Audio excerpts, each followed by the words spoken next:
It took 67 years of state ownership and a wall of red ink before the Indian government finally let go.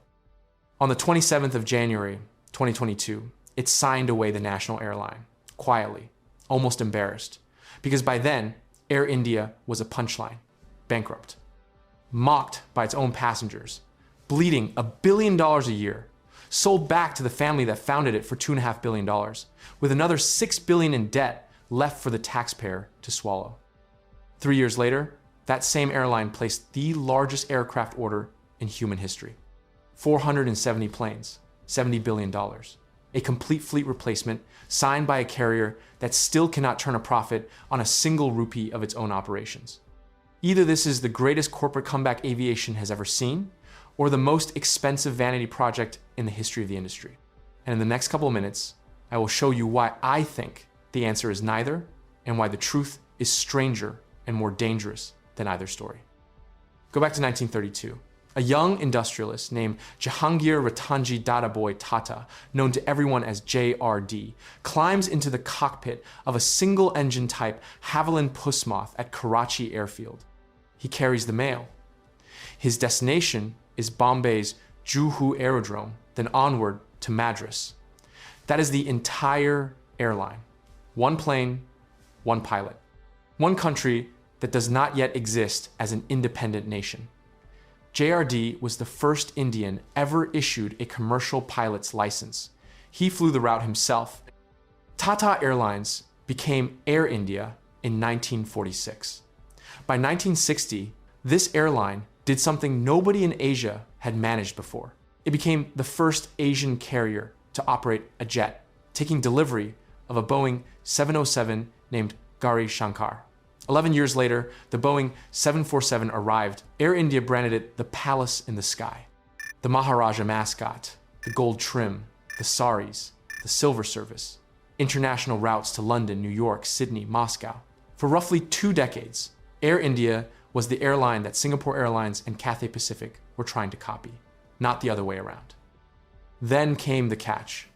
In 1953, the post-independence Indian government had already passed the Air Corporations Act and nationalized the airline. JRD stayed on as chairman until 1977. But the rot was setting in. State ownership turned a premium carrier into a political instrument. Routes chosen for diplomacy, not demand. Hiring as patronage, not performance. Maintenance budgets shrank. Punctuality collapsed. By the late 80s, the same airline that had taught Asia how to fly was being overtaken by carriers that had not existed when Air India bought its first jet. The death blow came in 2007. The government merged Air India with Indian Airlines, the domestic state carrier. On paper, a giant. In reality, 2 broken systems welded together with the problems doubled. Different unions, different pay scales, different fleets, different cultures. None of it integrated. By 2010, accumulated losses crossed 70 billion rupees, and the market was being eaten alive. India had liberalized aviation in 1994. Low-cost carriers flooded in. Indigo, founded in 2006, did to Air India what Ryanair did to flag carriers in Europe. It refused to lose money. While Air India needed bailouts, Indigo printed cash. 2 privatization attempts collapsed, 2001, 2018. Both failed because nobody wanted the airline at the price the government was asking. The reasons were obvious to anyone with a calculator. $8 billion in debt, aging fleet, bloated payroll, a brand the Indian middle class had stopped trusting. So the question was never whether Air India was broken. It was whether anyone could fix it. The answer turned out to be the family that started the whole thing. In October 2021, Tata Sons won the bid. The price was 18,000 crore rupees, roughly $2.5 billion. Of that, only 2,700 crore was cash. The rest was debt absorption. The remaining $6.2 billion in liabilities went to a separate government holding company. That detail matters. Tata did not buy Air India clean. Tata bought a brand, a fleet, 12,000 employees, and a portion of the debt. The other $6 billion stayed on the taxpayers' books. The handover completed on the 27th of January, 2022. Ratan Tata called it a homecoming. The press called it historic. Then the cameras left and the real numbers came out. The fleet of 117 aircraft included planes that had not flown in years. Some had been grounded since January 2020 and were rusting in Mumbai and Nagpur. Tata's restoration team would spend the next 4 years bringing them back, with the final one, a Boeing 777-300ER, returning to service in March 2026. The IT systems were from the early 2000s. The website crashed regularly. The frequent flyer program had not been audited in years. Then the leadership question: who runs this?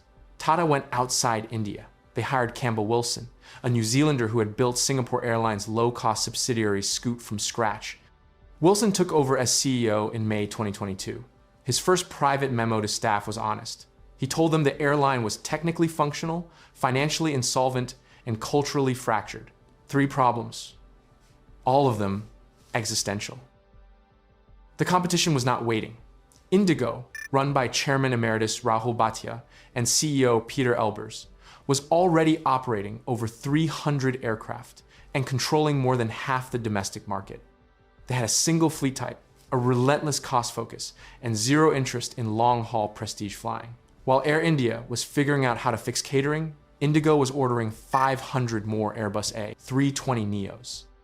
So Tata faced a forced decision: try to compete with Indigo on cost, where Air India would always lose, or commit to long-haul international flying, where the real margins live, but where the airline had decayed for decades. Wilson and Tata Sons chairman Chandrasekaran chose the second path, not because it was easier, because losing the long-haul market to Emirates, Qatar Airways, and Singapore Airlines meant losing the future of Indian aviation entirely. Indians flying to London, New York, or Toronto were almost always doing it on a foreign airline. What this airline did next had no precedent. Not in Indian aviation, not in modern aviation, period. September 2022, Tata launched a 5-year transformation plan. The targets were aggressive: triple the fleet, restore market share to 30% domestic, reach top 3 globally on long haul. February 2023, the order: 470 aircraft, 220 Boeings, 250 Airbus aircraft, total list price $70 billion. The Boeing portion alone was $34 billion. It surpassed American Airlines' 2011 order of 460 aircraft. It was the largest single aviation purchase ever signed. Joe Biden personally got on a video call with Narendra Modi to announce the Boeing half. Emmanuel Macron got on a separate call for the Airbus half. That tells you the geopolitics behind it. Now look at what was inside the order. Each plane signals a different bet. The 210 Airbus A320neo family planes are the cash machine for domestic and short international, where Indigo currently dominates. The 40 Airbus A350s are the workhorse for medium and long haul, including the new wave of Delhi to North America nonstops. The 190 Boeing 737 MAX jets feed Air India Express, the low-cost arm. The 20 Boeing 787s are the bridge fleet, replacing the aged 777-200 fleet. And the 10 Boeing 777X, scheduled to arrive late this decade, are the actual prize. Those are the planes built for the routes that currently make Emirates and Qatar most of their long-haul profit. Mumbai to New York, Bengaluru to San Francisco, Delhi to Sydney. In December 2024, Tata added another 100 Airbus aircraft on top, including 10 more A350s. But the order was only step 2. Step 3 came in November 2024. Tata merged Vistara, its premium joint venture with Singapore Airlines, into Air India. This was harder than the bankruptcy itself. Vistara was the most loved airline in India: premium, punctual, modern. Air India was the opposite. Forcing them together meant integrating 140 IT systems, migrating 270,000 bookings, moving 4.5 million frequent flyer accounts, 6,000 Vistara staff inducted in months. Singapore Airlines, in exchange, took a 25.1% stake in the new Air India group. Tata kept the remaining 74.9%, Did this actually solve anything? Or just delay the bill? Yes and no. And the gap between them is what makes this story interesting. The yes column is real. Air India's international market share more than doubled to 23% by December 2024. Its domestic share climbed to 26.5% by March 2025. The fleet grew from 117 aircraft at takeover to nearly 300. Net losses fell sharply. From over 11,000 crore in financial year 2022 to 23, roughly $1.3 billion, to about 3,976 crore in financial year 2024 to 25. Still losses, cut by more than 60%. Now, the no column, Air India is still losing money. Air India Express, the low-cost arm, lost 5,832 crore in financial year 2024 to 25. Combined, the group bled close to $1.2 billion in a single year. 3 years into Tata ownership, the airline still cannot make a rupee on its own operations. Compare that to the rival. Indigo posted a profit of 7,253 crore in the same year, roughly $870 million. The previous year, Indigo had earned 8,167 crore. While Air India was burning cash to fix what was broken, Indigo was minting it. Indigo's domestic market share now sits above 60%. Air India is still the second player by a wide margin. The brand picture is mixed. Surveys show passenger satisfaction has improved. The new Airbus A350s get real praise from travelers. Punctuality has climbed. But complaints about cancellations, delayed luggage, and broken in-flight entertainment systems are still common. Tata inherited a 30-year cultural problem. 3 years and $400 million in cabin upgrades cannot fix that overnight. Let's see where the airline actually stands right now in the spring of 2026. Still loss-making, still behind Indigo at home, still behind Emirates, Qatar Airways, and Singapore Airlines on the global routes that matter. Still digesting the Vistara merger. Still waiting for the bulk of those $70 billion in new aircraft to actually show up at the gate. Here's where I, personally, think the standard framing of this story misses the point. Most coverage treats the Tata bet as either a noble comeback or an ego project. I think both readings miss what the order actually represents. Look at what those 470 aircraft enable. Not a domestic empire. Indigo already owns that. Not a low-cost play. The economics do not work. They enable one specific thing: a network of non-stop long-haul flights between India and the rest of the world, operated by an Indian carrier from Indian hubs. That is not a fleet plan. That is a regulatory bet. For 2 decades, Indian travelers flying to Europe, North America, or Australia have done it through Dubai, Doha, Abu Dhabi, or Singapore. Foreign hub airlines built billion-dollar businesses on a single fact: India had no premium long-haul carrier of its own. Indian aviation rules, code share limits, and bilateral seat agreements have always allowed this. India and the United Arab Emirates currently allow about 66,000 seats per week between them, the highest of any bilateral India holds, and Emirates has filled it for years. Tata is wagering this changes, that India will tighten foreign carrier capacity, expand its own long-haul slots, and let Air India repatriate the traffic the Gulf carriers have been milking. If that bet pays off, 470 aircraft is not too many. It is barely enough. Now the threat. June 12th, 2025.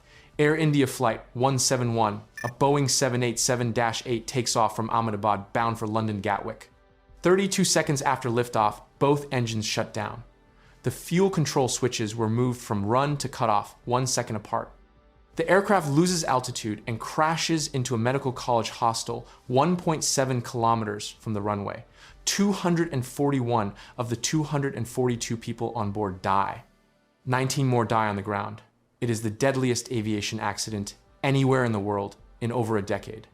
It is the first fatal crash of a Boeing 787 in history, and it is the first fatal crash for Air India under Tata ownership.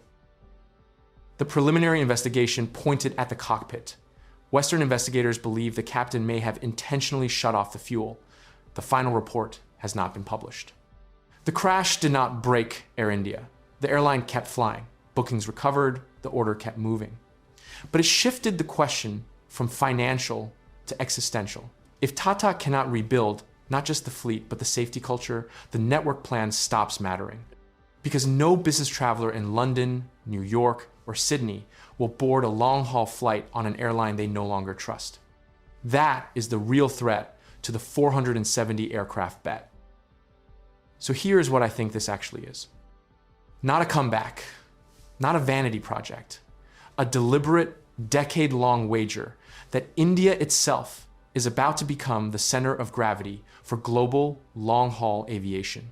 If the country hits its growth trajectory, if its hubs scale, if its regulators shield Indian carriers the way the Gulf states shield theirs, the $70 billion looks small. If any of those pillars wobbles, especially after Ahmedabad, this becomes the most expensive lesson in airline history.